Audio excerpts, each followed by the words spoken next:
Pour les sacoches, vous êtes très nombreux à m'avoir demandé, mais Bernardo, où est passée la pipe? Et là, je tiens à répondre aux commentaires des différents commentateurs, commentatrices. Sachez, pour votre gouverne, que l'usage de la pipe est très mal perçu sur les réseaux sociaux, à savoir que les différents algorithmes mathématiques et informatiques peuvent être amenés à ne pas mettre la vidéo en avant. De ce fait, je prends la dose avant le début de chaque vidéo. C'est pour cela qu'en fin de vidéo, vous pouvez me sentir un peu tendu. Je suis donc en manque et je peux m'énerver, voire m'emporter plus facilement. Le mot du jour est le mot défaite. Qu'est-ce qu'une défaite? La défaite, les sacoches et la perte d'une bataille. On dit alors qu'on subit une défaite. Pour rebondir sur l'actualité footballistique, politique,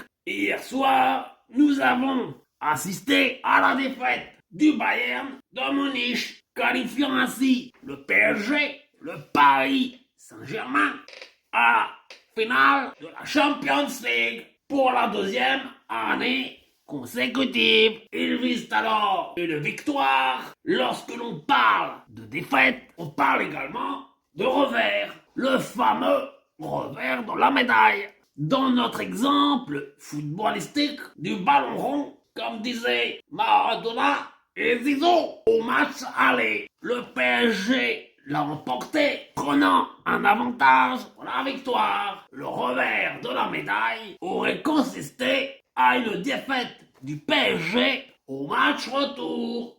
Pour les plus anciens, on parle alors de remontada. Et pour finir sur ce mot défaite, pour en venir à un exemple politique, on parle alors de défaite électorale. La défaite a lieu dans les urnes, du fait que les électeurs ont préféré voter pour un candidat adverse. Mais la défaite revêt un spectre bien plus large. Là, vous sentez le manque de pipe arriver.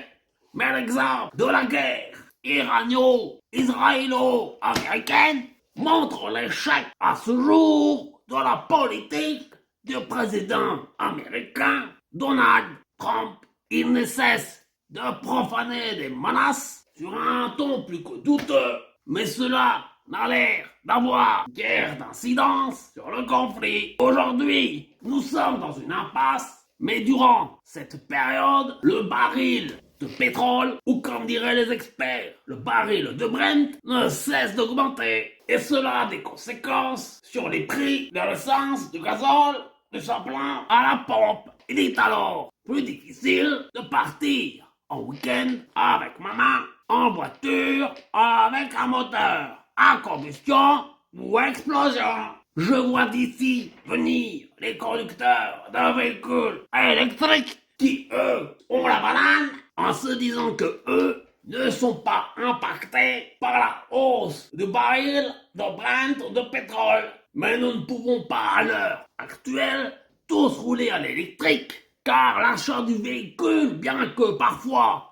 subventionné, pour ne pas dire systématiquement subventionné, reste onéreux. De plus, la personne fait un choix lorsqu'elle a une seule prise électrique à la maison. Elle doit alors choisir entre charger le téléphone ou la voiture. Et forcé de constater, de mes yeux vus, que le téléphone est devenu un accessoire indispensable au-delà de la voiture. Je vais faire le volant avec les deux mains.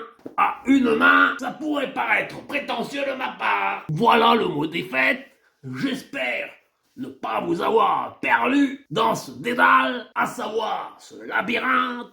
Et retenez cette citation très célèbre. Nous avons perdu la bataille, mais nous n'avons pas perdu la guerre. La vie est semée d'embûches et pas de bûches, de Noël et d'échecs.